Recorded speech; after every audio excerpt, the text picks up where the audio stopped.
بسم اللہ الحمدللہ والصلاة والسلام علی رسول اللہ۔ آؤ قرآن و نماز سمجھیں آسان طریقے سے 3 منٹ سیریز میں سبق نمبر 27 ہے، جس میں ہم سیکھیں گے نبی صلی اللہ علیہ وسلم کے لیے دعا کا اگلا حصہ۔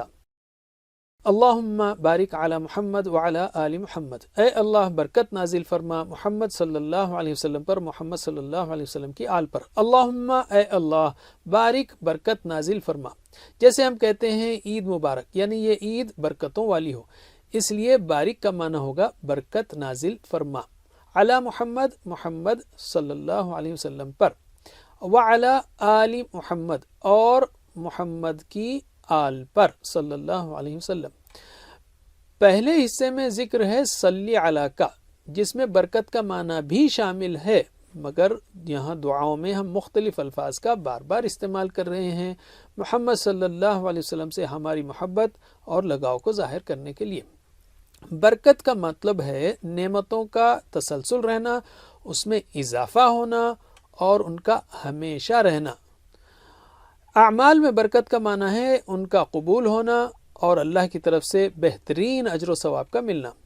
خاندان میں برکت کا مطلب ہے اس کی نشو و نما جاری رہے، خوشحالی رہے، پھیلاؤ ہوتا رہے اور وہ نسلوں تک باقی رہے۔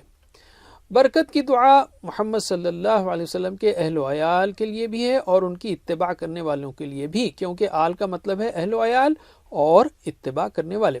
ہم کہیں گے اے اللہ ہمیں بھی محمد صلی اللہ علیہ وسلم کی سچی اتباع کرنے والا بنا دے۔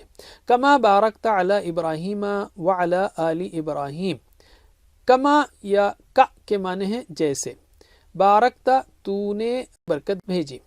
ہم نے سیکھا تھا صلیت علی یعنی آپ نے رحمت بھیجی، بارکتا آپ نے برکت بھیجی، علی ابراہیم ابراہیم علیہ السلام پر، وعلی آل ابراہیم اور ابراہیم علیہ السلام کے خاندان اور ان کے اتباع کرنے والوں پر۔